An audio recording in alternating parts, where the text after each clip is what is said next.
Hello. German বলার সময় বাক্যগুলোকে আরও সুন্দর করে জুড়তে চান, তাই না? চলুন আজকে আমরা এমন 4টি দারুণ শব্দ শিখব যেগুলো ঠিক এই কাজটাই করে। আচ্ছা, আমরা প্রথমে একটা দিনের গল্প দিয়ে শুরু করব। দেখব সকাল, দুপুর আর সন্ধ্যায় এই শব্দগুলো কিভাবে ব্যবহার করা যায়। আর একদম শেষে নিয়মগুলো একবার ঝালিয়ে নিয়ে কয়েকটা মজার প্রশ্ন দিয়ে আমরা নিজেদের একটু টেস্ট করে নেব। তাহলে শুরু করা যাক। চলুন আমাদের গল্পের চরিত্রের সাথে একটা পুরো দিন কাটিয়ে আসি আর দেখি সে কিভাবে এই শব্দগুলো ব্যবহার করে, তার দিনটা আমাদের সামনে তুলে ধরে। তো দিনটা শুরু হচ্ছে। ভাবুন তো, সকালের একটা সাধারণ অনুভূতি। আর সেই অনুভূতির ফলে কি হচ্ছে, এই কারণ আর ফলাফলটা আমরা জার্মান ভাষায় কিভাবে বলবো। আমাদের গল্পের শুরুটা কিন্তু একদম সহজ। ধরুন আমাদের চরিত্রটা বেশ ক্লান্ত। তো জার্মান ভাষায় সে বলবে Ich bin müde। আর ঠিক এখানেই আসছে আমাদের প্রথম ম্যাজিক্যাল শব্দটা deshalb। এর মানে হলো তাই বা এই কারণে। সবচেয়ে গুরুত্বপূর্ণ যে নিয়মটা মনে রাখতে হবে সেটা হলো deshalb যখনই বাক্যে আসবে ও ভার্বকে টেনে এনে ঠিক নিজের পাশে, মানে 2 নম্বর পজিশনে বসিয়ে দেয়। দেখুন কি হলো ব্যাপারটা। সাধারণত আমরা বলি ইশ গেহে, তাই না? কিন্তু deshalb আসায় ভার্ব আগে চলে এলো, হয়ে গেল deshalb gehe। এই ছোট্ট একটা পরিবর্তনই কিন্তু আপনার জার্মান বলাকে অনেক বেশি ন্যাচারাল করে তুলবে।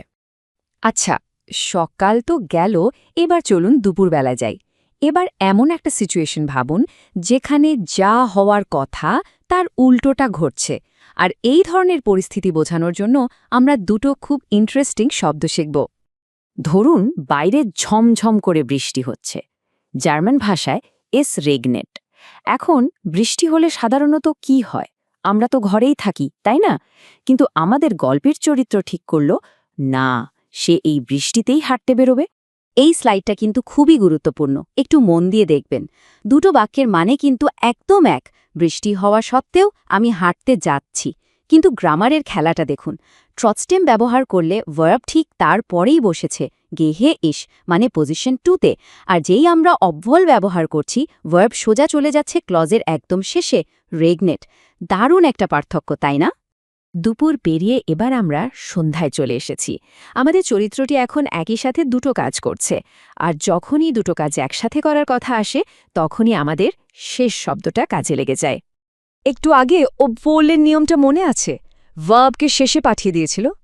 ভেরেন্ডু কিন্তু ওরই মতো। এর মানে হলো যখন, আর এও ভার্বকে বাক্যের একদম শেষে পাঠিয়ে দেয়। এই উদাহরণটা দেখলেই ব্যাপারটা পরিষ্কার হয়ে যাবে। Während ich esse, sehe ich fern। মানে হলো খাওয়ার সময় আমি টিভি দেখি। খেয়াল করে দেখুন তো, এসে মানে খাই, ভার্বটা কোথায় বসেছে? একদম শেষে। আচ্ছা, এতগুলো নিয়ম শুনে একটু গুলিয়ে যাচ্ছে কি? একদম চিন্তা করবেন না। চলুন সব নিয়মগুলোকে এক জায়গায় এনে একটা সহজ টেবিলে দেখে নিই। এটাকে আপনারা একটা চিট শিটও বলতে পারেন। এই টেবিলটা কিন্তু খুব কাজের। আসল জিনিসটা হলো শেষ কলামটা। ভালো করে খেয়াল করুন কোন শব্দগুলো ভার্বকে 2 নম্বর পজিশনে রাখছে আর কোনগুলো একদম শেষে পাঠিয়ে দিচ্ছে। এটাই মনে রাখার সবচেয়ে সহজ ট্রিক। ব্যাপারটাকে আরও সহজ করতে চলুন আমরা দুটো টিম বানিয়ে ফেলি। টিম পজিশন 2তে আছে deshalb আর trotzdem। এরা ভার্বকে সবসময় নিজের কাছে রাখে। আর টিম এন্ড অফ সেন্টেন্সে আছে obwohl আর während। এরা ভার্বকে পাঠিয়ে দেয় একেবারে শেষে। এবার সহজ লাগছে না? তো নিয়ম তো শেখা হলো, এখন একটু প্র্যাকটিস হয়ে যাক। চলুন দেখি যা শিখলাম তা ঠিকঠাক প্রয়োগ করতে পারছি কিনা। সবাই তৈরি তো? প্রথম প্রশ্নটা দেখি। Ich bin krank, da gehe ich zur Arbeit। মানে আমি অসুস্থ, দাদা আমি কাজে যাই। এখানে একটা কন্ট্রাস্ট বা বৈপরীত্য বোঝা যাচ্ছে, তাই না? আর খেয়াল করুন ভার্ব গেহে আছে 2 নম্বর পজিশনে। তাহলে এখানে কোন শব্দটা বসবে? এবার দ্বিতীয় প্রশ্ন। Da ich müde bin, lerne ich Deutsch। মানে যেহেতু আমি ক্লান্ত, আমি জার্মান শিখছি। এখানেও একটা কন্ট্রাস্ট, কিন্তু সবচেয়ে বড় ক্লু কোনটা? দেখুন, ভার্ব বিন চলে গেছে একদম শেষে। কোন শব্দটা ভার্বকে শেষে পাঠায় বলুন তো?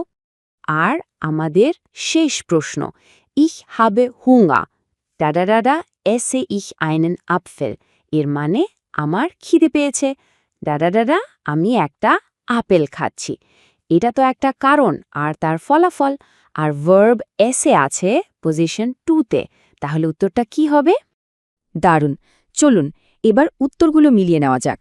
আমি জানি আপনারা অনেকেই সবগুলো ঠিক করেছেন। দেখুন, প্রত্যেকটা উত্তর কিন্তু আমাদের বানানো ওই টিমের নিয়মগুলো একদম পারফেক্টলি মেনে চলছে।